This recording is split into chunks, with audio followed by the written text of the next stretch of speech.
is Maximus Decimus Meridius. I am your father. You like Huey Lewis on the news? Yes. And you're not sure about this, are you? You're gonna die, clown! What's the most you ever lost on a coin toss? Sir? The most you ever lost on a coin toss. Call it. Whose motorcycle is this? It's a chopper, baby. Whose chopper is this? Zed's. Who's Zed? Zed's dead, baby. Bring out today! This is a tasty burger. Yippee-ki-yay, motherfucker. Louis, I think this is the beginning of a beautiful friendship. Wait a minute. You ain't heard nothing yet. Welcome to the fucking show. Hello, welcome back to See What Sticks, a podcast about everything and nothing. I'm Russell. And I am Ben. We are back. Ben, what's the big news? I haven't actually prepped him for this piece of news, so I'm kind of springing this on him right now. Ben, what happened this last week with distribution and a certain platform that we are now on? We are now on Spotify. We are on Spotify, so if you have Spotify and you are listening to this on iTunes or on Spreaker or on SoundCloud or iHeartRadio or YouTube or I don't know where else this goes. This goes a few other places. I think it goes to Google Play as well. If you're on any of those and you have Spotify, you can listen on Spotify. It's the same thing. Just type in See What Sticks and it'll say search podcasts and you will find us. So that's a thing that exists now, and you should all do that because it's on there, and it's easier to listen to. I started listening to stuff on Spotify podcasts because Spotify is really good at saving your place, and it's really good at filing everything for you. Also, That's a plug for Spotify. Yeah, absolutely. Spotify is a very good podcast. What's the term I'm looking for? Platform. Platform, there we are. Yeah, it's a very good platform for podcasts. Very intuitive, easy to use. Use it.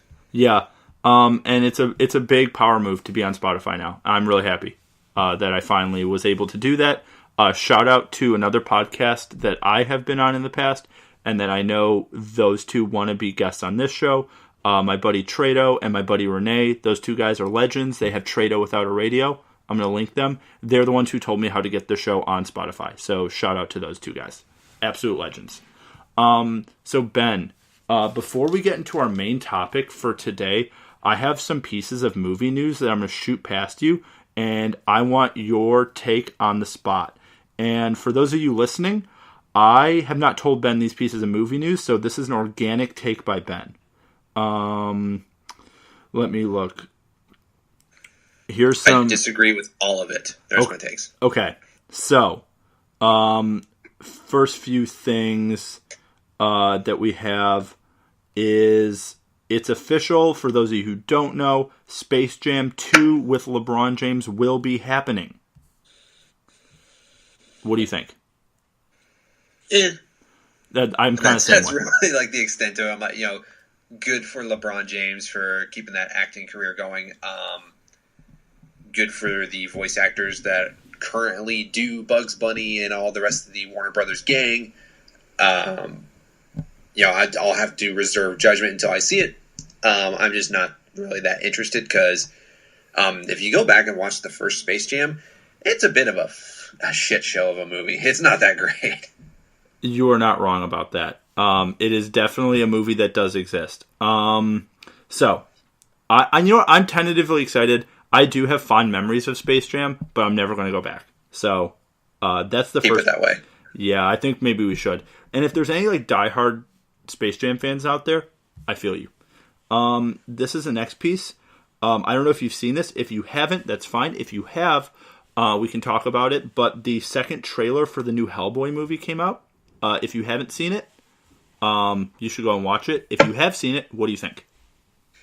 I have seen it. I don't know a whole lot about the Hellboy franchise because I actually never watched Guillermo del Toro's Hellboy movies. Uh-huh. I guess those kind of just passed me by at that age when they first came out. Mm-hmm. But watching this one, with David Harbour as the titular Hellboy. It looks really cool. It looks like they're going full tilt with the hard R rating. They're not holding back on any of the violence that was apparently part of the original comic books or graphic novels, whatever you want to call them. So, but it looks good. It looks action packed. It looks funny. I might be in on this to go see it in theaters. Yeah, they're definitely leaning towards like the balls to the wall, like insanity. Hellboy is also a comic. If you guys didn't know that, it is based off of a comic series called Hellboy. But the Guillermo del Toro ones are fantastic. And if you like the comics, comicsology is a real thing that exists. Maybe go read it. Maybe Cliff Notes it. YouTube. Just to get in the mood. It's really weird. It's really cool. And I do highly recommend it. So, next piece of news that we're just going to rattle through. This one I already talked to Ben about. He knows, but I'm springing this piece on him. Steven Spielberg is set to propose a rule to change the idea that Netflix movies can be eligible for an Academy Award. So this would basically mean if a movie's released on the Netflix platform and sent to theaters for like a day or a week or a month or whatever, but it's a Netflix property, he's trying to get that reversed. So like Roma, for instance, or some of the documentaries, or Buster Scruggs wouldn't be eligible. What do you think?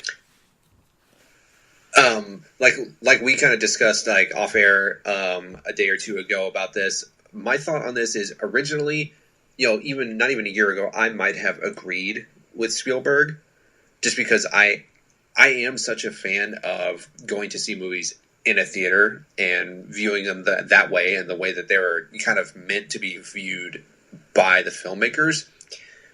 Now, though, I'm more like, I really don't agree with him. I think a movie should simply be based off of its merits, whether it has good cinematography, good acting, directing, editing, anything that is awards worthy or worthy of being criticized and praised all at the same time.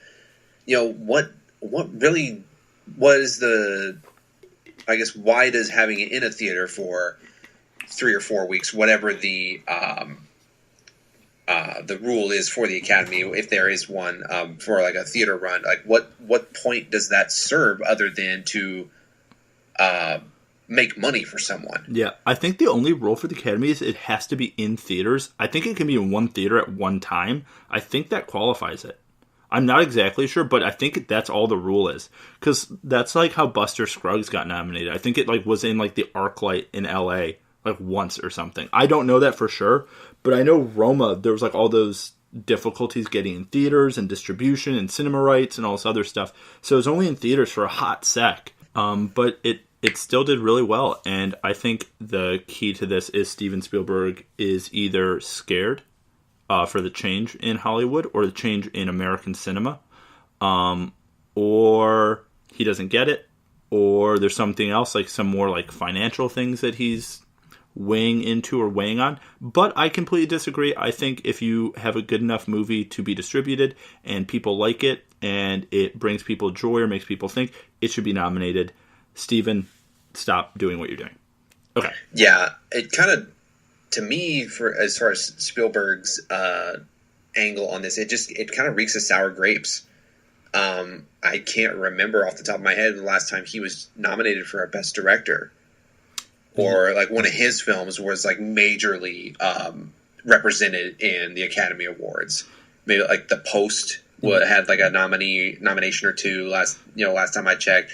Ready Player One was like visual effects, which sure, whatever. Yeah. But like maybe instead of going after other filmmakers and how they decide or how they are able to get their films distributed, why not step up your game, Spielberg? Like go back to making, movies that are going to be sweeping the nominations and the awards, instead of just kind of phoning it in with your, special effects spectacle of Ready Player One. I do agree. I mean, you know what? I 100% agree with that. And I think maybe it has to do with financial and him maybe losing touch with what Hollywood has become. And maybe this isn't a slam on Spielberg. He's made some of the most incredible and most like landmark, like benchmark films in Hollywood.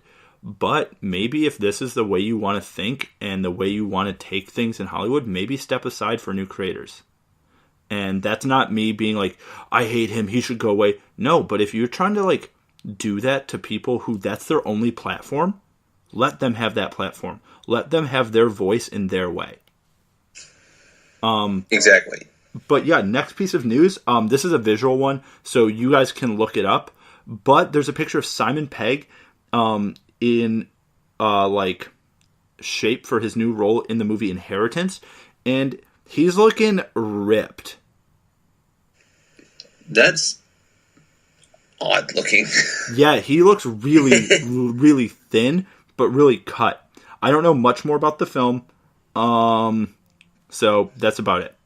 That's all on that piece. I haven't even heard of that title before, so it's something I guess we'll have to keep an eye on. Next piece of news is a sequel to Edge of Tomorrow. Tom Cruise's Groundhog Day meets Starship Troopers meets The Matrix sequel is in the works.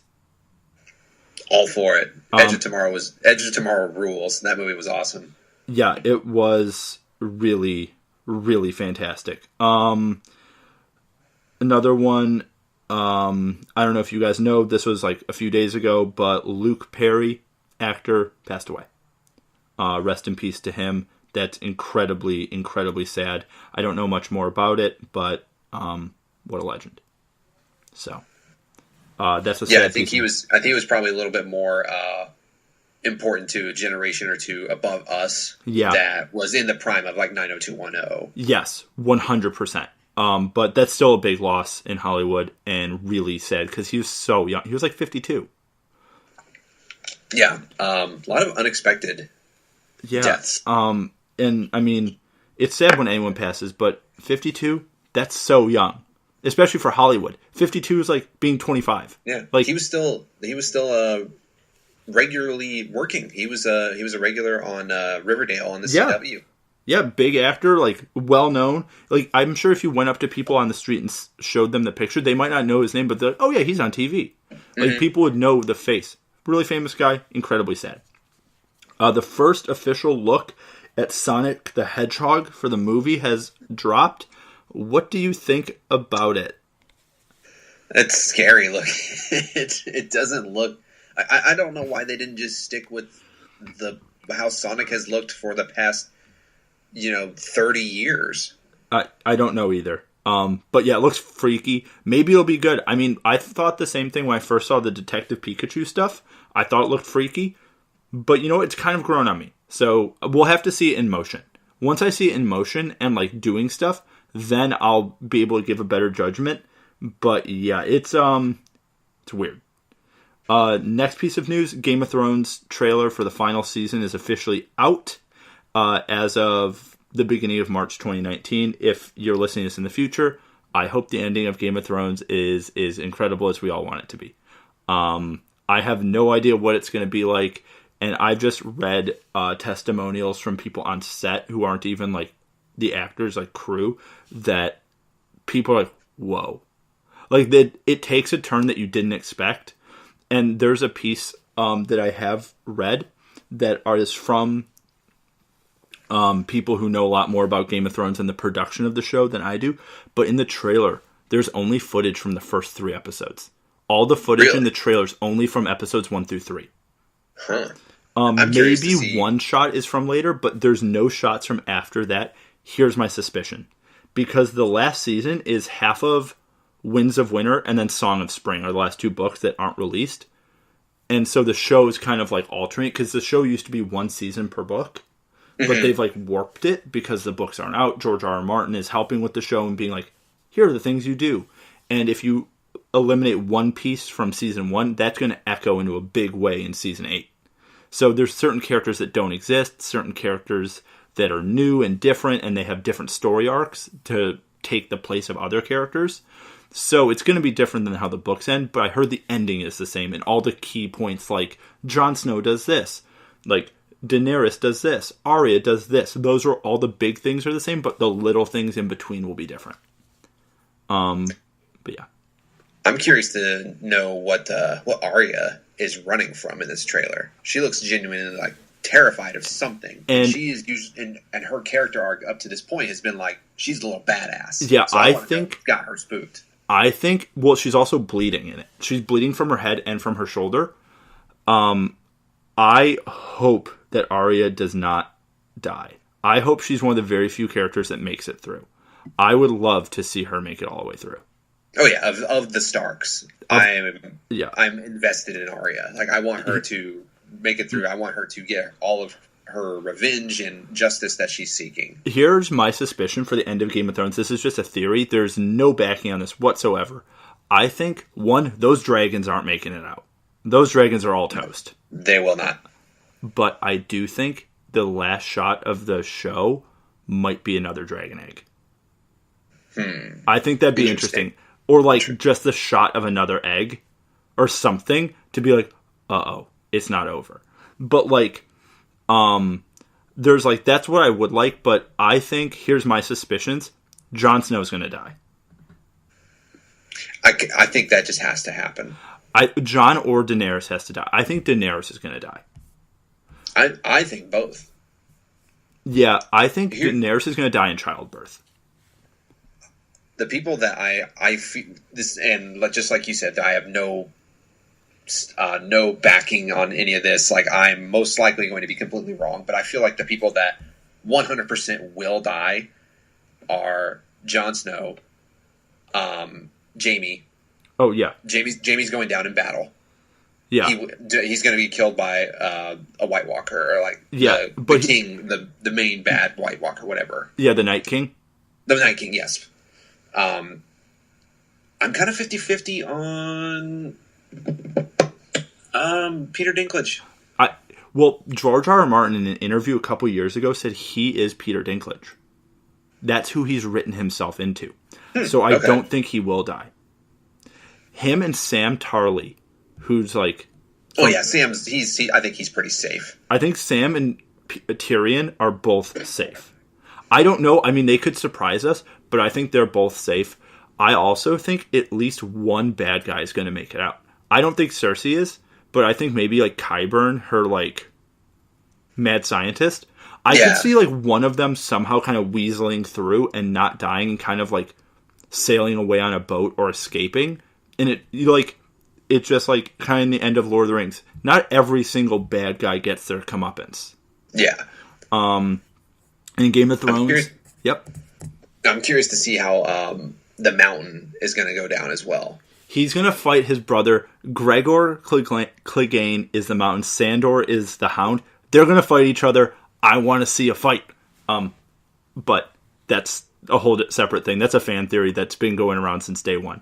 But another thing that I really, really think is...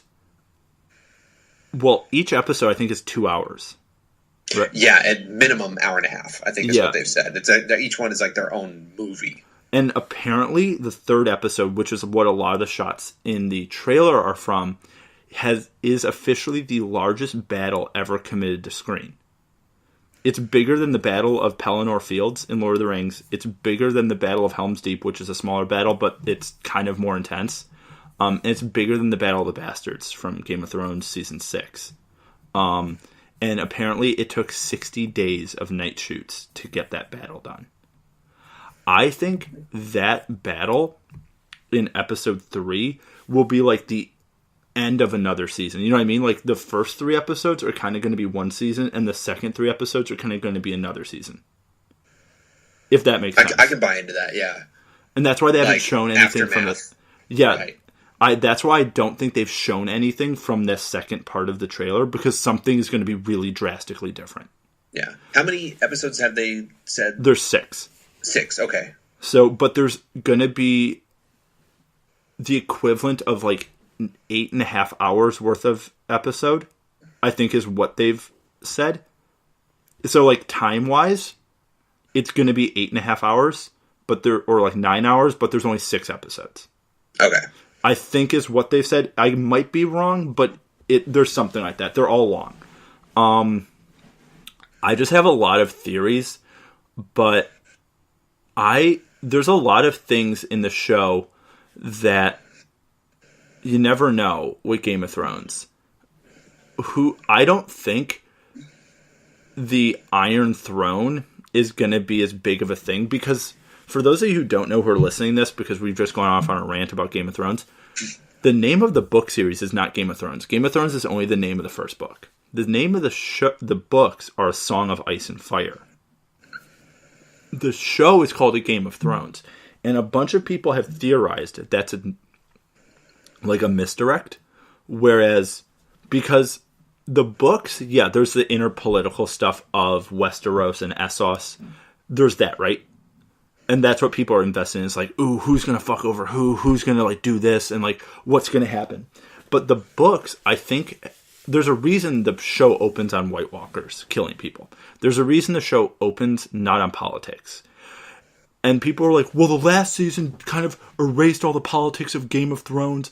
It did all this. The books aren't called A Game of Thrones. The book is called A Song of Ice and Fire.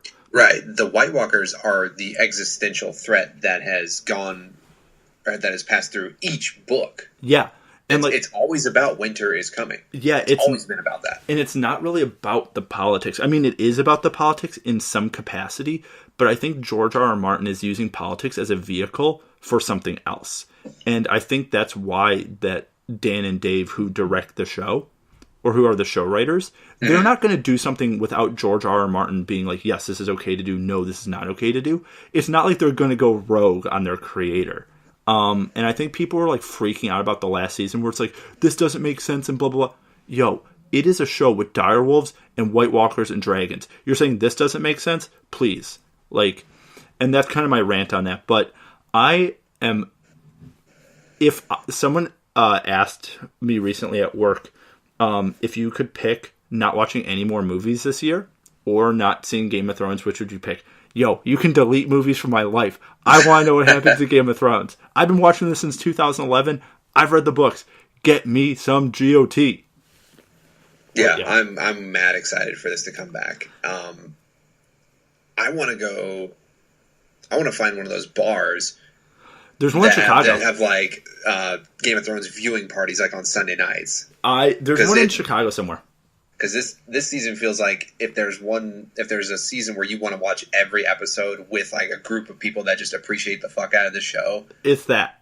It's gonna enhance it so much. Oh, 100%. Like, and if you're at a bar with all those people or a viewing party, they're all going to be quiet for the entire show. Oh yeah, you can hear a pin drop. You will hear the splash of a single droplet of beer on the floor. Yeah, I was actually thinking for that, because I know so many people down at Purdue, but that'd be so hard for me to drive all the way to Purdue for every Sunday. Every week, yeah. For 6 weeks. I don't have money for that much gas and all that other stuff, and then I have to work in the morning on Mondays, so I'm so hype about this. That was a big piece of news I did want to talk about. But then here's a few other things I'm going to rattle off.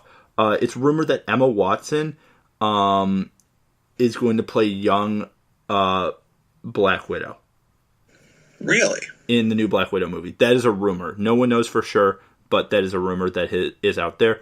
Here's the other thing. Disney CEO Bob Iger says that National Treasure 3 has been discussed. Nothing yet. But that is a thing. And then the last piece of thing is there's been footage of Avatar 2 that's been shown officially. Really? Yep. Shown to like investors. Insiders, investors, okay. Because James Cameron has nothing else to do with his life except live in a submarine and make blue people movies. So that's what we're going to get for all of eternity, because you know that so many people are asking for another fucking Avatar movie. Whatever. It doesn't matter. Yeah, all the demand is apparently going towards a National Treasure 3. Because that's apparently the hot ticket item that needs to be produced. Yeah, who's asking for that? Nicolas Cage, he has groceries to buy. Yeah, he does. His Spider-Man Into the Spider-Verse money didn't cover his Grubhub bill. Yeah. Hey, there's a good transition. Yeah. So, Ben, what's our topic for today? Spider-Man. Spider-Man. It 100% is. Okay, Ben, how are we going to do this? Because I have notes, you have notes, and we did not rehearse this before. Well, how about we go through... We'll start with where each of us... I mean, we probably can't remember the exact moment we encountered the character of Spider-Man for the first time. Yeah, so that's actually probably really good. Where did I encounter Spider-Man for the first time? So the Sam Raimi movies came out when I was like 7 or 8. Is how old I was when those came out. With the first one, I think I was like 8. And that wasn't the first time because I knew who Spider-Man was. I definitely had comic books. I definitely had action figures. I think it was action figures is what I had, and definitely like I have older cousins who I'm fairly close to. And they definitely had action figures of Spider-Man. And I remember very vividly having a big one, like a G.I. Joe size one, not like the mini G.I. Joes, like the bigger ones that are kind of the size of like a Barbie, of a Spider-Man one. And I remember that, I had that. And I remember just thinking Spider-Man was really cool when I was a little kid. And then when the Sam Raimi movies... No, you know what? It was probably before. It was probably the cartoon. It was probably the Spider-Man cartoon on Saturday mornings. Is probably how I was introduced to that character. The Fox, cartoon. I want to say that's probably my first experience as well. I do remember, though, my parents showed me like a really, really, really old cartoon, like from maybe the 60s or 70s, that had that original theme song in it. Mm-hmm. I do remember watching that vividly, but not enjoying it because I had seen the more... Modern. Or like the more modern and better produced version of a Spider-Man cartoon. Yeah, I think that was probably one of my first, like similar to you, that was one of my first memories of Spider-Man. And then I definitely then saw the Sam Raimi movies, which we'll get into. And then I had the video games. Like Spider-Man 2, that video game is incredible. I've played the new Spider-Man PS4 thing, which we'll get into as well. But the Spider-Man 2, I think, was like the gold standard of web swinging until this new one. It was like the first one that really let you free roam as Spider-Man swinging around New York City. And that was incredible at the time. Yeah, it was. It was like groundbreaking. And nothing had really done that until 2018. And then we'll get into the video games a little later. But what is your opinion of the Sam Raimi Spider-Man movies? We can go through each one. Yeah, the first one, I thought it was a great entry into like kind of the entire lexicon of Spider-Man. It was really cool. It was campy, like Sam Raimi is kind of known to be throughout most of his filmography. I thought that Tobey Maguire was a good choice, even if he might have been a little bit older for the role of a high school boy. But I thought the first one was really good. Willem Dafoe played a really good, menacing Green Goblin. Yeah, him as Norman Osborn that casting is incredible. Like I think that was probably the first time I ever saw Willem Dafoe in a movie. Because it's kind of a kid's movie, but kind of not. We'll get into that. But when I first saw him, I've always, from then on, seen him in like a billion other things. I'm like, oh yeah, it's the Green Goblin. The one gripe I do have with that Spider-Man, with the Green Goblin, is the outfit. I don't like the Green Goblin suit in that movie. Do you think it's mainly because it's like a militaristic, technology? It's too Iron Man suit-esque. Okay. I think that's what it is. It doesn't look like organic enough.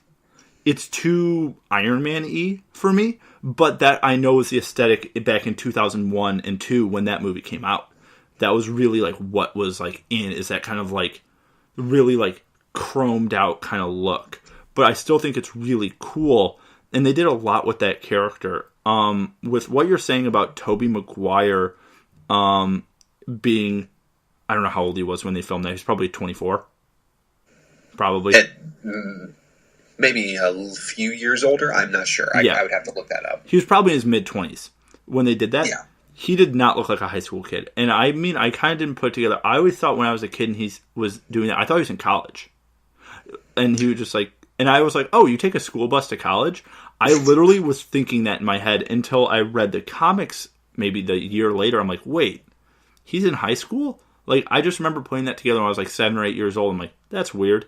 Yeah. And in his defense, nobody in that movie looks like they're in high school. Oh. Not James Franco, not Kirsten Dunst. Like, none of them look like they're in high school. So, like, it's not just him. Yeah, but I think James Franco as Harry Osborn is actually a really good casting.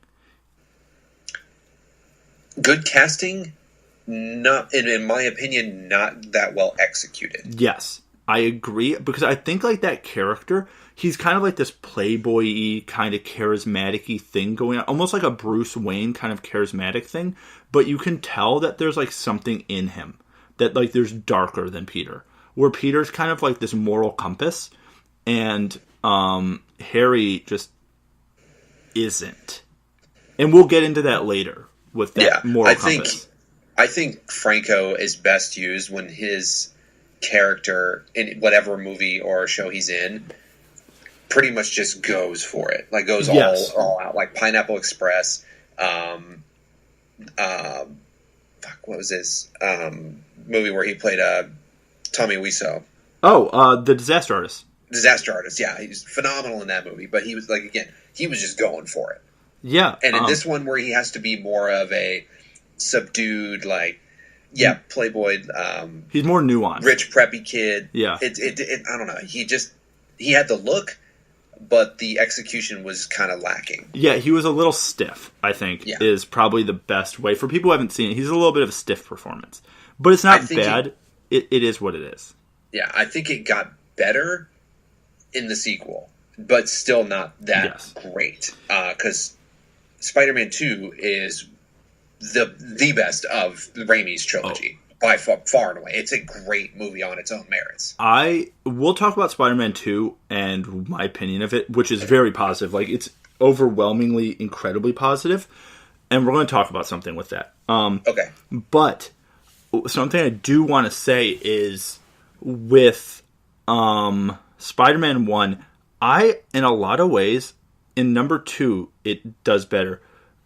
The Uncle Ben stuff in number 1 and the origin of Peter Parker becoming Spider-Man is so well executed.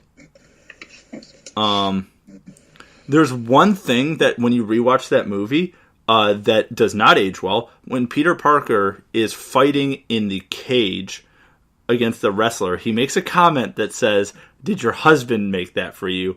And like it's like an anti-gay slang, like a slur. That does not age well.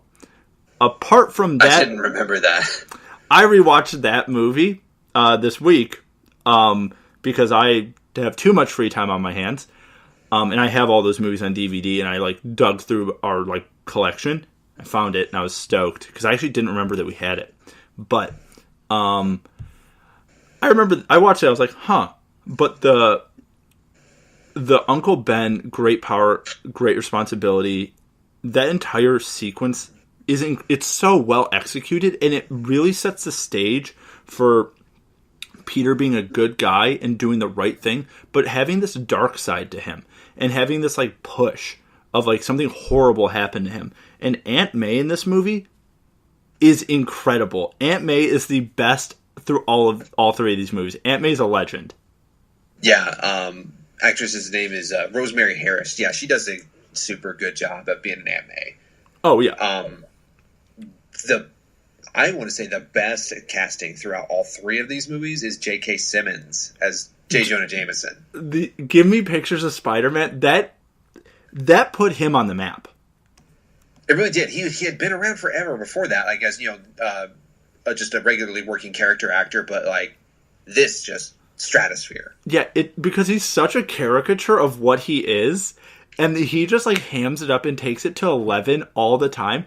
It's so good. Like, that character is so funny, but you also hate him, but you're also like, this is incredible. Like, I wonder what the direction for them was. I'm sure it could have been like, this is exactly what you want to be. Or it was like, you know what, J.K. Simmons, here's this character, what can you do? And he's just like, has the cigar, he's like, I want pictures of Spider-Man. And just like going to like the most New Yorker thing ever.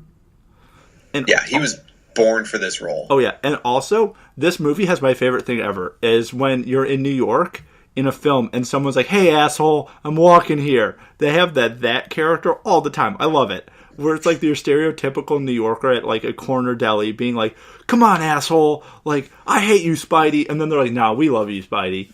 Like that.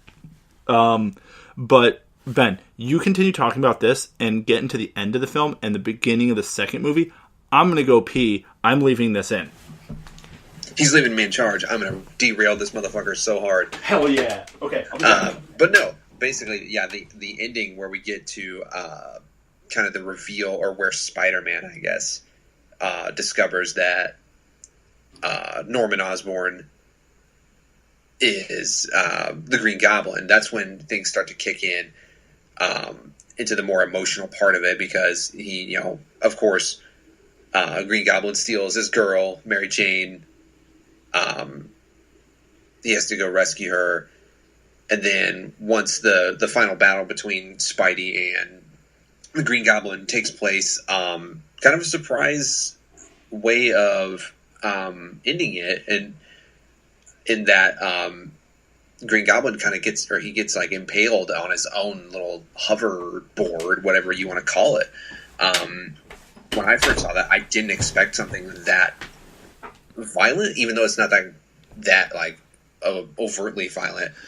Russell is back. Yeah, what's up? I am talking about the Green Goblin's death in the final getting battle. impaled? Yeah, like I was talking how kind of unexpectedly violent it was. Oh, that I remember that, and the kind of like the where he summons the glider behind Peter, and the spider said Peter flips over and it gets him through the wall. I remember seeing that in theaters when I was like 8 years old, and I'd seen like scary movies before that because my parents were just like inadvertently turning me into a film monster, totally accidentally. But I'd seen violence in movies, but never like in a theater setting like that because I was still fairly young. And I was like, whoa. And I remember that as a kid, just watching that, I'm like, whoa, this movie got really dark. And I just remember that so vividly because it's on the bridge. Or it's like in an abandoned building, right? It's like... It's, yeah, it's kind of like an abandoned warehouse by like the water, I think. Yeah, it's by like, probably like the East River or the, it's probably the East River. It's probably in Brooklyn is where they probably filmed that. But, yeah, I just remember that. And I think the ending of that movie is really, really, really kind of special, where they have like the half-mast Peter delivering the body back to the house, and then Harry walks in and he's gone. Mm-hmm. Sets the stage for Harry to take the mantle as the Hobgoblin later. Spoiler alert for all these movies. Obviously these movies came out like 20 years ago. Come on. So that was the first one. In general, I think it's pretty good. It does hold up. It's a little dated, kind of like the first X-Men movie, but it's good. Like, you can still watch it and appreciate it and be like, wow, we've come a long way.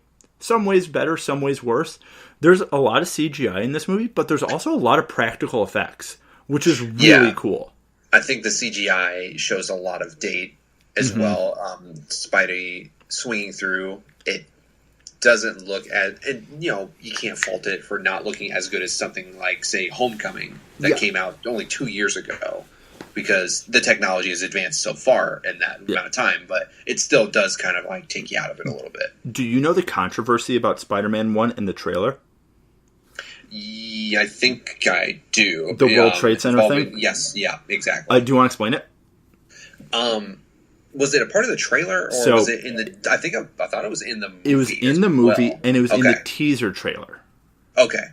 So basically, the Twin Towers were in the first cut of the movie, and then showed up in the teaser trailer. Needless to say, the tragic events of 9/11 happened, you know, after this movie had been filmed and produced, Mm-hmm. And so they had to go back and digitally remove those just so that it wasn't, anything sort of too upset. close. Yeah. Yeah. And yeah, I think the teaser trailer had it was like a spider web between the two buildings with like a helicopter suspended, and that was all it was. And they had to remove it, and they couldn't play it anymore on TV because I think that teaser trailer got released in August or of that year or something. So it was right before the 9/11 terror attacks. And if someone didn't pick up on what we were talking about, so that happened. And that was a little bit of controversy around the film, but it wasn't a bad controversy. It wasn't like they were being insensitive. They're like, oh no, this incredible disaster happened. We have to be tasteful and remove these buildings from the skyline. Because I think some people with films like that, what is your stance on that? Not to get too into this, we're going to talk about it for 5 seconds. When there's a period piece movie or a movie that's around that time, do you think you should show the buildings or shouldn't? I don't see a reason why you shouldn't show the buildings because, it's not like they were never there. Exactly. They existed at one point in time to erase them from all memory and media. It's that there's no point in that. And it's wrong. Those buildings, I think when people see those now, they stand for something different. And I think if you're doing a period piece in New York, keep them in. Digitally put them back in because they were there. Yeah, it's not like they didn't exist in 1995 if you say you're doing a mid-90s period piece. Exactly. They were there. If you don't want to involve them, then don't shoot or don't set your story in and around that area. Of Lower Manhattan. Just don't shoot down Manhattan. Just shoot the other way towards Yonkers. Shoot north towards Harlem, not Lower Manhattan. Yeah. But if you're going to do a sprawling sort of view of New York, be prepared to have those represented. It's not offensive. It's they were there. Yeah, and it's I 1,000,000% agree. I do. But yeah, that was Spider-Man 1. Then we have Spider-Man 2, which, spoiler alert, I think up until 2018 was my favorite Spider-Man movie of all time. And it still ranks as up there with my favorites, if not still the favorite of mine. Yes. So this movie, the villain is Dr. Octopus, Doc Ock, and Doc Ock, I think, to this day is the best villain in any Spider-Man movie. He is the most well-rounded, I think one of the most well-rounded villains in any comic book movie. He's well-rounded, he's sympathetic. Yeah. He has his reasons for doing what he's doing. He's not pure evil without a cause. He has an arc, and especially in this movie, his arc is incredible. Yeah, and he goes from being a good dude that you like to being the sympathetic villain that you're crushed to see him make this evil turn. Yeah, and then in the end, the self-sacrifice. Yes. It's incredible. And he's also, I think, in all three of these movies, the most menacing villain. Oh, yeah. Alfred Molina plays him so well. Yeah, everything about that character and having him on screen is incredible. And I think the highlight moment for this movie's also a lot darker, where Peter's living by himself in this shithole apartment. And it's a lot more about Peter Parker becoming kind of a person, kind of becoming an adult, and dealing with Mary Jane, dealing with his Aunt May, dealing with life, dealing with just kind of the struggles of someone who's that age, And we won't get in that too much, but it is good. It gives Peter kind of this well-rounded sort of sense. But I think the highlight scene from this is the train scene. Oh yeah, I think that's the one that they'll show. Hey, here's Spider-Man 2, Tobey Maguire, without his mask on, trying to stop that train. That's a pretty iconic superhero scene. Yeah, and it shows what Peter Parker is to his core and what Spider-Man is to his core, and it combines the character of Peter Parker and Spider-Man perfectly. Because he technically stops the train, but it's hard for him, and it almost kills him, which shows that Spider-Man is strong, but not impervious, and he can be injured. And the scene where all the people on the train are if you're going to get him, you got to go through us. And it's a really touching scene. And then it shows how powerful Dr. Octopus is, and he just spreads him. instantly. He just puts his like tentacles or his like claws in and pushes everyone aside. He's like, "Give me Peter," and it's a perfect description of both characters in like, I don't know, 30 seconds of a film. Yeah, and I can't imagine what it would have been like to be a New York native watching this movie, like seeing that scene where all the people on the train are like, nope, like this, and having that sort of sense of pride of like, yeah, these are my people of New York. They're standing up for their hero. Like, that had to have been a really fucking incredible scene to watch in a New York movie theater. But yeah, I think what sets Spider-Man 2 apart for me is the amount of time or the amount of breathing room they give to Peter Parker as a human character to develop outside of his persona of Spider-Man. Where, like exactly what you were saying, he's dealing with being an adult. He's dealing with personal problems with Mary Jane, with Aunt May. And this is where Tobey Maguire shines, like in this role, is he does come across as just this newly minted adult that has no fucking clue what they're doing outside of being a superhero for this city. He's still a bumbling doofus, pretty much, like trying to figure his way out. And I think that's awesome to show that in contrast to him being this damn near unstoppable superhero. Yeah. Also, something we forgot to mention, the first one and the second one, is the score for this movie by Danny Elfman is so iconic. And it's so upbeat, but also it is exactly what it needs to be. And it, like the old, like, Spider-Man, they reference that in all the movies, which I really like. But Danny Elfman's score is so good. I'm not a big Family Guy fan, but there's one Family Guy joke that has made me laugh so much. It's in the Star Wars Family Guy episode where they do like the A New Hope, and like John Williams is in the desert with Chris, who's playing Luke, and he's like, "John Williams, everybody," and it's like him conducting the London Symphony Orchestra. And then when they burn down the moisture farm with Uncle Owen and Aunt Beru, they're like, "Damn it, we're stuck with Danny Elfman," and they like cut his head off with the lightsaber. That's super funny. Like, and that whenever I think Danny Elfman, for some reason I think that stupid Family Guy dumb one-off joke. But yeah, sorry, that's my ADHD kicking in and being like, yeah. But yeah, so Spider-Man 2. Yeah, I don't know what else. I don't think there's a whole lot left to say. Just that it's a fucking awesome movie. It is the best out of the three. Yes, the best. Yeah, I think that is a objectionable truth or a objective truth that Spider-Man 2 is the best one of Raimi's trilogy. 100%. Which moves us into 3. What many, including probably both of us, consider the not sticking the landing of the trilogy. So there's a few things. I did some research about this. Apparently, the film was not supposed to be the way it is. There's studio interference with Warner Brothers or Sony, whoever did it whatever. Isn't that typical? It was studio interference. So Venom is one of the villains, Hobgoblin is one of the villains, and so is Sandman. I think it was designed that just Hobgoblin was going to be the villain. And the fourth movie was going to have the Vulture and Venom. And they were building to the Sinister Six, is what they were building towards. Okay. And it was going to be like 4 or 5 movies.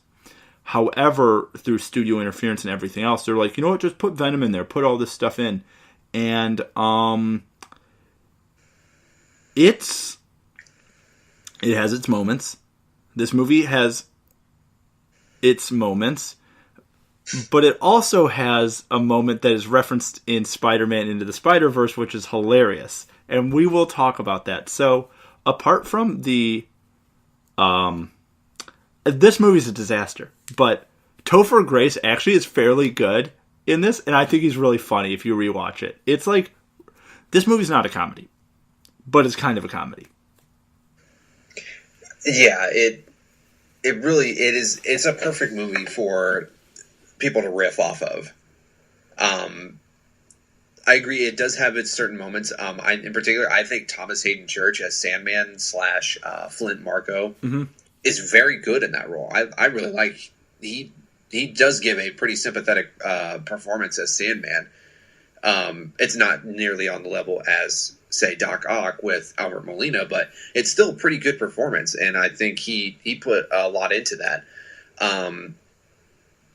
There's not a whole lot going on as far as I guess the big thing with Tobey Maguire and Peter Parker is, the symbiote. He gets a hold of that, and it turns it influences him to be more like edgy emo Peter Parker / Spider-Man. And I think that's where this goes extremely off the rails. Yes. It could have been executed really well. It actually could have been. It should have been done. The symbiote should have been done in its own thing, I think. I think it was stretched way too thin having 3 separate villains in this. Yeah, kind of 3.5 if you consider the symbiote Spider-Man suit as a 4th villain. True. It's such a important part of Spider-Man lore, like Venom and the symbiote in general. It deserves its own movie. I would be really interested to see this. So, I know this would be weird for continuity reasons, but you know how people have cut down the Star Wars prequels into one film on YouTube? Yes. It's like a 3.5 hour one film, and apparently it's quite good. I've seen bits and pieces, and it makes sense. Like, whoever did it is a genius in editing. This movie would be interesting if you cut together this with the new Venom movie. I still haven't seen the new Venom movie. It is definitely a movie that exists. I've heard it's kind of like, if you go into it with the mindset that this is a bullshit movie that's pretty laughably bad, you'll have a good time. You know what? The Venom movie has there's a really good movie in there somewhere. That's the thing. There are some super good scenes, and there's some really interesting body horror stuff, if you like body horror. There's some really interesting stuff in that new Venom movie. It's just like a bad execution of a really good idea, and Tom Hardy's actually really good in it. I've heard that. I've heard Tom Hardy goes balls to the wall. Yeah. And he's pretty cool. Really good, and there's a lot of like very dark humor, and it's really quite good. The action sequences are good in it. A lot of stuff is good. It's just it doesn't stick the landing. But enough about that. This Spider-Man movie with Venom is really weird. And then for some reason, Harry Osborn also is the Hobgoblin, but I don't think they ever call him the Hobgoblin. I don't believe they do either. He's credited as New Goblin on IMDb, and do they even say Goblin? No. He has like the Goblin bombs. Yes. And he like has like the old mask and stuff that he alters, but then he's wearing ski goggles. I hate the design for that costume. That is my least favorite design for any Spider-Man costume is that. He looks like it's pretty ridiculous looking. And I think that was also what was that, like 2007, 2006 when that came out? 7, I believe. 2007. That was also when James Franco was the most James Franco that he's ever been. Maybe like 2010. James Franco is, love him or hate him, James Franco kind of blew up. And I think this movie was right around that, because this is around the same time Pineapple Express came out. Yeah, I want to say this was maybe a year before. Yeah, because I think Pineapple Express was 2008. So, like, that was when James Franco was at the height of his like, being that kind of, like, ooh, wow, it's like James Franco, kind of like this icon. And then he did, like, Planet of the Apes, and I think that's kind of when it started to decline. Not that James Franco's, like, a bad actor. He has done some very, like, not so great things in his personal life that we won't get into here. But yeah, I think this is the most James Franco that James Franco was. And this film has good stuff in it somewhere. The black suit looks cool. Spider-Man's suit looks cool, but also doesn't look like something someone would have built in their own basement. It's so perfect. But there's a lot of stuff in this. You know what? The design for Venom I thought was okay for this movie. It really wasn't bad. Yeah, I think it takes a shit once it kind of like opens up the face to show Topher Grace. Yeah, with the things on his, like, the tendrils, like, on him. Yeah, but if you don't do that, like, if you did it how they did in Venom, if you've seen the trailer where it's, like, half the face, where it, like, morphs, and then it, like, it's, like, liquid, and it comes back over, that's fine. But the fact that it's, like, all a practical mask, it's, like, pieces of, like, rubber or something, is what's wrong with it. Like, they should have just not done it and kept the Venom face. Or something. I mean, at the time, I don't know if they knew how to incorporate that properly, but it's mad weird. Yeah. Yeah. One thing that I might be skipping too far ahead with this. One thing I'm kind of sad about is in regards to Venom is if you know anything about, like, kind of the Spider-Man lore and where it kind of heads, Venom will eventually, or like the concept of the symbiote will get us to the story of Carnage. Yes.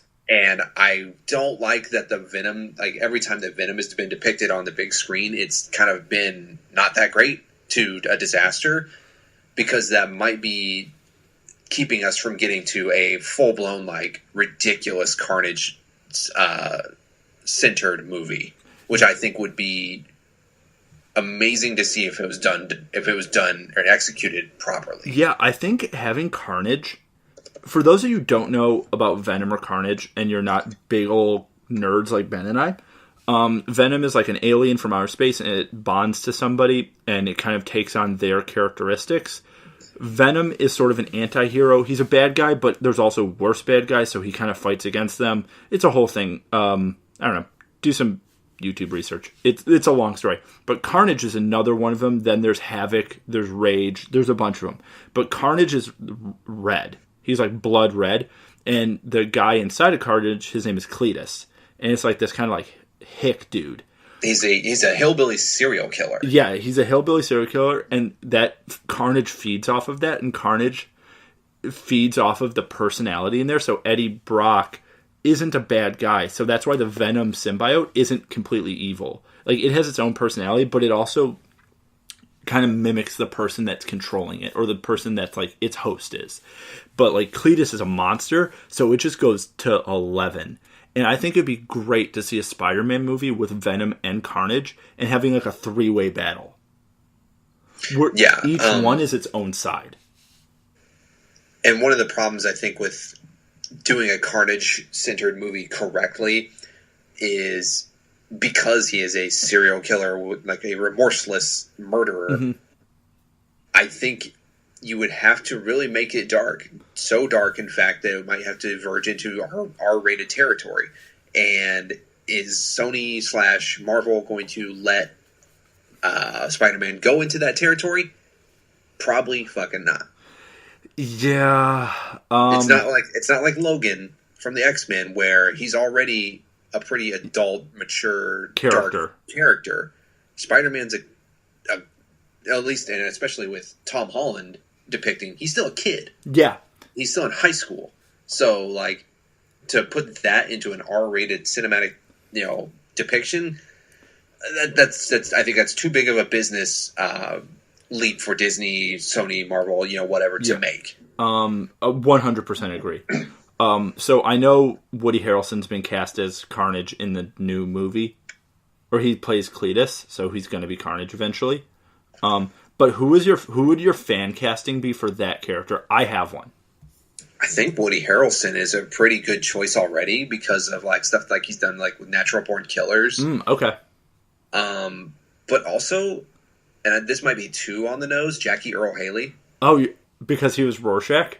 Rorschach. He played Freddy Krueger in the forgettable Nightmare on Elm Street reboot. And he's fantastic. Yeah, he's a damn good actor. But they maybe I haven't seen Billy Bob Thornton in quite a while, so maybe him too. I had one. I was going to say Glenn Howerton, who plays Dennis in It's Always Sunny, because I feel like he'd have this, like, funny side to him, but be real twisted. Because that's kind of his character in It's Always Sunny, is sort of a sociopath. Oh yeah, like, not even sort of about it. I just always would think that'd be funny. it'd be interesting to see him transform into this redneck hillbilly caricature and not the normal upscale looking guy. Yeah, that Glenn Howerton really is. Like, they would really have to work with him as far as his look goes, but he does have the personality and the build, I think, to make a Carnage work. Oh, definitely. I've always thought, like, when they were gonna do like a serial killer for a comic book movie, I always thought Glenn Howerton would be perfect. And for those of you who don't know, it is Dennis from It's Always Sunny in Philadelphia. And if you don't know what that is, watch It's Always Sunny in Philadelphia, guys. Come on. Or Jack in AP Bio. Yeah, he is. NBC. Yeah, I actually haven't seen. I heard that was actually really good. It is very good. It's a very funny show. I've heard that from all accounts. I should probably get into that. But yeah, so next after the Sam Raimi Spider-Man movies, which are 2 hits and a miss, so we have the Andrew Garfield ones, and neither of us have seen these. And according to everything I've read, neither of us are missing that much. Yeah, so I'm sorry for those of you who, if this is the Spider-Man that you grew up with, I haven't seen these. When they came out, I was like a senior in high school, I think, around then, probably, maybe freshman in college. I don't really remember. They came out at a time, and I definitely gave these a miss because also the Marvel movies were coming out at these times, and that was kind of like when the Marvel movies were getting huge. And there's a lot of other stuff movie-wise that was going on at the time, and they just didn't get stellar reviews. It didn't look amazing. So we have not seen these. Next. Then, yeah, after that is when Sony and Marvel kind of teamed up or Sony and Disney's Marvel. Yes. Teamed up to say, hey, we got to get this right now. And we get Civil War. And then we get... Yes, that's true. So the next films we're going to talk about, we're doing Civil War, then we're doing Homecoming, and then Into the Spider-Verse. Yes. So Civil War, not the whole movie. I mean, eventually I feel like we'll do an entire every Marvel movie because for obvious reasons. Also, are you going to go see Captain Marvel? That comes out today. I might go see it tomorrow night. I have a childless night tomorrow. Oh. I have nothing else planned. So, yeah, I might take a night, go to the movies. Nice. I was actually thinking about it, but I have a Bulls game. My girlfriend got tickets to a Bulls game, and then the night after, I have a concert. So those 2 nights are taken up. So maybe Sunday night I will go with her or something. Yeah. Who knows? Tomorrow's my free night. Saturday I'm getting a new tattoo. So. Ooh, what are you getting? I am getting a top hat like what P.T. Barnum would wear. Like, you know, one of those old style, like big stuff type top hats. I'm going to get it in watercoloring with a song lyric from The Greatest Showman below. It's going to be in between my kids' names, like on my right arm. It's you know, it's going to symbolize anything that I do with my career, as far as like success goes. To remind me, this is all for them. Yeah, and not to take my eyes off of that. Yeah, keep your eyes on the prize. Yeah. Dude, that's awesome. My mom, I did like Greatest Showman. I don't think we've ever talked about it. It's quite good. My mom loves that movie. Like, she has all the music. She has it, like, on her Spotify, and she'll play it in the car. Because I've, like, had to look at my mom's Spotify to try to get her to listen to this podcast, which is weird that I'm plugging my own podcast to my parents. That's not important. We're not going to unpack that. There's not enough time to unpack that bag. But I'm like, Mom, were you listening to The Greatest Showman? She's like, yeah, don't worry about it. And I'm like, cool. I have that soundtrack on my Spotify as well. It's pretty fantastic. It's very... it's my... I'll just say this and we'll get back to Spider-Man. It's my favorite part of that movie because I think that movie has a lot of flaws. But the music and Hugh Jackman's acting and singing and performing in general is just awesome. Hugh Jackman's a legend and a half. I mean, yeah, that movie is quite good, and the song from that should have beaten the song from Coco last year. I personally do believe that. That's fine. Doesn't matter. But yeah, so we are going to do Spider-Man in Civil War, where we first get our look at Tom Holland as Peter Parker, who I think at the time of filming Civil War, he was like 17 or 18, because he's like I think he was 16 because he's 20 now. So Okay. he was like high school age. The only part of that Spider-Man I do not like is Aunt May as Marissa Tomei. They should have kept Really? Aunt May. Marissa Tomei is fantastic. Marissa Tomei, beautiful woman. But I like the idea of old Aunt May. I love old Aunt May. And I think that character's so endearing, and it's just like keeps Peter grounded in the best way possible. And it's just like that, you know what I mean? It has like that old, like the older woman kind of knowledge with him. It's like, hey, you keep your stuff in check. And I think like we all have a little bit of that from our mom or grandma or dad, or you know what I mean? That like, hey, I love you, but I'll smack you up if you do anything stupid. And it's like kind of that like old school, like I'm from Chicago, old school Chicagoan or like New Yorker, and you're from Indiana. I'm sure you have the old school Midwestern kind of thing where it's like, hey, don't do that. But Marissa Tomei seems like too sweet and nice to be like that. And I don't know. That's just something. And I mean, that's not saying she's bad or anything. That's just the one little piece. If I had to nitpick, it would be that. Well, we'll have to agree to disagree. I like the creative choice to make her younger, especially because Tom Holland is, much younger than Tobey Maguire was when he portrayed Spider-Man. So I think it works, and I think she's delightful in the role. She's very funny, especially the very last line of the movie or of Homecoming, I should say. Yes, that line is hilarious. And I love that Peter Parker, Tom Holland, is like quippy how he would be. He has no idea what he's doing. He's like, oh my God, you're Captain America? And he's like naming off all the superheroes. And he sees like Black Panther. He's like, I don't know who you are, but you look really cool as well. And it's like how you or I would be if we were tossed into the Marvel universe. It would literally be like, oh my God, you all are really cool. I don't know this person, but you also look really cool. Like, I like your wings. I didn't know you could get big. Stuff like that. Yeah. You good? Yeah, I was just saying. I think I was stepping a little bit farther ahead because we really didn't talk much about Civil War. Yeah. I think that when they introduced him in Civil War, I think that was probably the best way they could have done it, like to introduce their new, marquee Spider-Man. I thought it was interesting that they didn't just do it straight out into a movie like for him, like Homecoming wasn't out before Civil War. I liked that he only came in like halfway through Civil War. Yeah. And so that once we do get to Homecoming, we're already like familiar with this version of Peter Parker. So we really don't have to go over any backstory, anything like that. We're just like, okay, let's get right into this. No, 100%. It worked perfectly for what it was. And I think the dynamic between him and Tony Stark is really, really good. It is. Yeah, it's very good. Of course, Robert Downey Jr. as Tony Stark, like playing him sort of doing the mentor-y, or the mentor figure towards Peter Parker. I think he does that really well. Oh, 100%. While still maintaining his his charming sort of smartass persona as Tony Stark. Oh, 100%. But yeah, I think that's Homecoming. Or not Homecoming, it's the other one. Civil War. Excuse me. And then we're going to do Homecoming and the tiny bit of Spider-Man that's in Avengers together. Because it's kind of the same. It sort of really leads into each other. Yeah. And we'll just do that like in sequence. The Vulture in Spider-Man Homecoming is fantastic. Oh yeah, Michael Keaton's awesome.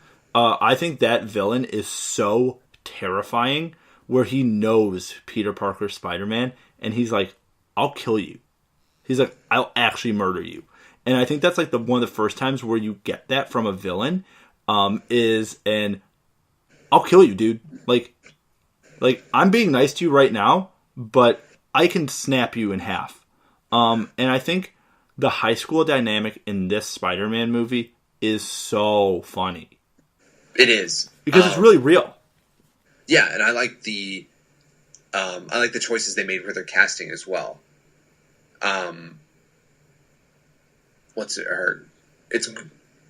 It's not MJ, it's Gwen. Yeah. Like as like his kind of main thing, played by Zendaya, whatever her name is. And then Flash, They're making creative choices to use like people of color in these roles that have been always white folks. Yes. And it works so well and with all. And Flash is played by the guy from Grand Budapest Hotel. Yes. By his, I don't know that guy's name, but Zero from Grand Budapest. He's so good as Flash because like he's such a little prick, but you're also like you're kind of likable and you're sort of funny, but you're also a little prick.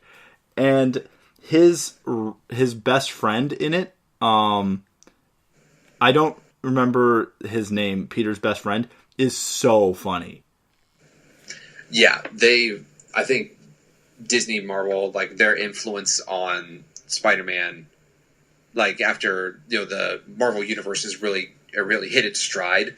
I think their influence on Homecoming and like this version of Peter Parker and Spider-Man has been just unbelievable. And I'm really looking forward to Far From Home when that comes out to see how they continue with that. And also because Jake Gyllenhaal is awesome, and I want to see what he does with Mysterio. Oh yeah, it's going to be incredible. But I think this movie as a Spider-Man movie, most people are like, this is like my favorite one. I still don't think this one is as good as Spider-Man 2 personally. That does not mean this one is not incredible. I think since Spider-Man 2, this is the one that came closest and really captured that the feeling of being Spider-Man, the feeling of like being that like having this power, but also like really being like a real human. Mm-hmm. Dealing with things that high school teenagers still deal with. Yeah. And that was lost, I think, a lot on partially on Spider-Man 2, but I mean that was a natural progression. But like also just 3 had there was nothing about Peter Parker still being like a young person. Yeah. Dealing with young people shit. Yeah, it was more of like you went from like high school to Master of None in the original ones, which like is a very interesting dynamic to take because that does happen in the comics that we'll talk about in the next movie series that we're talking about with Spider-Man. But yes, and then Homecoming, or not Homecoming, Civil War, not Civil War. Avengers, Infinity War. Sorry, there's a bunch of movies that I have notes on this, and Yeah, he doesn't have... Well, he does have a pretty major role with Infinity War, but obviously there's so much going on in Infinity War that like he takes a backseat every now and then to other major characters in this universe. And he gets the suit. He gets the Iron Spider suit, which is like the coolest thing ever. And his scene, for spoilers for this movie, but the scene where Peter... You just have to have seen this. Yeah, the scene where Peter disintegrates made me actually start tearing up. Where he's like, I don't want to die, Mr. Stark. Like, that whole thing where he's like, Mr. Stark. He doesn't even call him Tony, because it's like his mentor, kind of like his dad. Mm-hmm. Where, like, he's like that. And that scene with Peter is so heartbreaking. And there's actually something I didn't notice. I was reading this whole thing about that movie. Peter, out of all the characters, is the one who takes the longest to disintegrate. And it has to show with how much power he has. Okay. And it's like, if you time them all, he's the one that takes the longest. I guess I never noticed that. And I didn't either until I read this thing. Had I not read into, like, the power thing, I would have just thought it was a emotionally, or like a creative choice just to kind of, like, really hammer down that emotion that of him leaving, of him dying. And he's a that's kid. One thing that that's one thing that I thought that the filmmakers for Infinity War did so well was upend expectations of who was going to go as soon as Thanos snapped the fingers. Yeah, all of them would have been fine. Like the one where T'Challa died, Black Panther, that one got me as well as like because it's like you feel the emotion on that one, and where Groot goes. But the Peter Parker one is definitely the most heartbreaking because it's a kid, right? It's like a high school kid dying and like not understanding what death is, and like because the entire time he's like fighting people in these movies, he's like, "Oh, I'm sorry," and like hitting them, and it's like. I feel like if you're just like a normal person and someone gives you all of this stuff and these abilities and they're like, do this, you're like, it's kind of not in me to do this and really hurt people. But like, I guess if I have to, I won't kill them, but like, just get out of my way. Which, that's really captured in this film.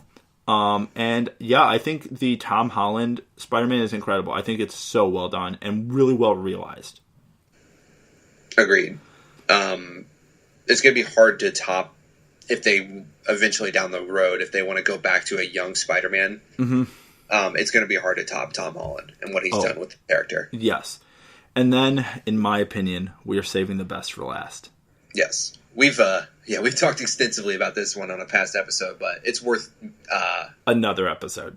It's worth going back to for a little bit at least. Spider-Man Into the Spider-Verse that has 2 different Peter Parkers is so good. Actually, it's more than 2 Peter Parkers, sorry. It won Best Animated Film. It won an Academy Award for a goddamn reason. Miles Morales as Spider-Man, as the main Spider-Man in this film, is incredible. The different versions of Spider-Men and women that they have are incredible. The Easter eggs to the Marvel Cinematic Universe, to all the other universes, it's just perfect. It's Spider-Man Into the Spider-Verse is the best Spider-Man story that has been told on the silver screen. Agreed. And that and I hope that they continue to tell stories with Miles Morales. Yes. He's definitely coming back because they have Spider-Man 2099 now that they teased at the very end. Okay, so for those of you who haven't seen Spider-Man Into the Spider-Verse, for real, go see it. We've talked about like 4 different times. It is, in my opinion, the best Spider-Man story that's been told. It's the most well-rounded and balanced story. And I also love that Miles doesn't get his Spidey suit until the very end of the film. He doesn't get it till the last 10 minutes of the film. And yeah, it's awesome that he wrestles with wanting to even be like a superhero with these responsibilities and powers for so long. Like, he doesn't just, snap of the finger near, mid to halfway point, like, okay, I'm a natural at this now. No, we see him stumble through this. We see him stumble through his progression of becoming a superhero. Yeah. And it's cool because the scene that I think really nails that is he can shock people, not on command. He can turn invisible, not on command. And then he just gets so depressed because spoiler alert, his uncle dies and all this other stuff. And he's kind of partially responsible for that. And a lot of other things. And that character, I think his motivation is so good. And then you just realize that, this kid, I think out of all of them, Miles Morales is the best as a kid. And maybe because it's a cartoon, maybe because it's voice actors, maybe because it's not live action, you can display that as he's just a clumsy, goofy kid who just does not want to have to do this, but realizes that he needs to do it. And I think that's really, really cool. The villains in this movie are really good as well. The Kingpin villain, I love. It's Vanessa. That whole thing. A little bit of the Marvel Netflix shows in there. A little bit of comic books. A little bit of the movies. A little bit of everything. A little bit of the video games. They have the video game suit in the background. It's just so well done. Yeah, and I think it's got the best overall sort of moral to the story that just anybody can be a hero. Yeah. You just have to find it in yourself. Yeah, you don't have to be a chosen one. Because for most of it, for those of you who heard that, it's Ben's cat. She's scratching the fuck out of me, and it's pissing me off. Does she have all of her claws? Oh, yeah. Okay, cool. I think it's weird when people declaw a cat. I feel like that's mean. Yeah, it's not good for them. It's like if you were to cut off our fingers at the knuckle. Uh-huh. Basically, that's the equivalent. Is from what I've read. Whoa. Yeah. I had no idea. So for people who have cats out there, email the show. I have no idea. Maybe, yeah. I feel like you don't declaw dogs. Why would you declaw a cat? I have no idea. Yeah. I've never had a cat. I've only ever had dogs, so I have no idea. But no, this film does show that. And the Stan Lee cameo in this is so good. Everything about this film was done to the best way it could be done for this film, if that makes sense. There's no such thing as a perfect movie, but in the context of what this film is, it is perfect. it hits exactly every note that it needs to. It really, really doesn't overshoot the mark. It doesn't undershoot the mark. It doesn't take itself too seriously. And it's just so good. Like, the addition of comedy to this with John Mulaney as Spider-Ham, with, like, the Spider-Man noir with Nicolas Cage. It's just so good. Yeah. And Jake Johnson playing Peter B. Parker, and then Chris Pine playing Peter Parker. Just the voice acting is incredible, and every voice actor in this film is awesome. I would love to even see a spin-off standalone film for Spider-Gwen as well. Like, Haley Steinfeld was really good in that role, and her character is just awesome. I think they should. Or they should do one. Like, yeah, they should definitely do a series for each character, because I know any one of those would completely kill it at a box office, or even if they just sent those straight to, like, Netflix or something. And it's like that similar animation style, yeah. The special features for the home video version of the movie as a little standalone short for Spider-Ham. It's actually very funny. I have it. I bought it on iTunes. I haven't watched any of the special features. Is it worth a watch? Yes. Oh, absolutely. It's only like a 5-minute short, and it's hilarious. It's just John Mulaney being John Mulaney. Yeah, it's like an old Warner Brothers cartoon. Oh, man. That's all it is. But it's, Spider-Ham and like all the slapstick comedy and stuff with John Mulaney being awesome as always. Yeah. Did you see John Mulaney on SNL last week? I did not. I haven't had a chance to watch that. SNL doesn't always hit the mark. John Mulaney on SNL, he used to be a writer for SNL, so he clearly knows everyone there. He knows all this. It is so fucking funny. There's a very few times I can remember watching SNL and actually I had to pause it live to laugh a few times so I wouldn't miss jokes. It just hits on every level. It's so good. John Mulaney is a legend. That's what we've learned from this podcast. That's good to hear. That's good to hear that they had a good episode again. Oh, it is. And Bill Hader's on the episode. Ben Stiller's in it. It's really funny. But yeah, Ben, I think we've come to the end of the Spider-Man talk. Is there anything you have? Really, the only other thing to talk about would be the 2018 PS4 Spider-Man game. But I mean, not a whole lot to say about that. It's a great game. Mm-hmm. It basically took everything that worked with like the PlayStation 2 Spider-Man 2 game and made it better. And yeah, with all the technological advancements in video games and animation and all that, it made it all better. But it's still it's a really good story too. It hits all the notes of like your typical Spider-Man story. Him kind of dealing with personal life versus Spider-Man life. Mm-hmm. It's a good open world. There's nods to the Marvel Cinematic Universe because you can climb to the top of Stark Tower. Mm-hmm. You can jump off that damn thing. Yeah, a lot of good swinging physics. Yeah, I highly recommend it for anybody that that does like Spider-Man or just wants to start getting into it. Yeah. Because there's a lot of lore that gets explained with it. You don't have to be completely familiar to really enjoy this game. And the Sanctum Sanctorum is in the game, which is where Doctor Strange lives. Yes, it is. Yeah. That's one of the... Yeah, there's kind of like a side quest where you go around taking photos of a bunch of New York landmarks, and that is one of them that you can take a picture of. Yeah, I did know that. When I played the game, I've only played the game 2 or 3 times, and not for a super, super long period of time, just have friends who have it. And I haven't ever found the Sanctum Sanctorum, because I just know it's like on a street somewhere. But from what I've played, it is so good. Like, the physics in that game are awesome. Like, it is really cool, really well realized. I think Spider-Man is just one of those characters that you can just do so much with if you're creative. Yeah, it's a very good story too. Something very unexpected happens that I will not spoil. Yeah, because it's still a pretty relative to 2018. It's still a pretty fresh game. Yeah, and a lot of people something very surprising happens. It's a very powerful emotional moment.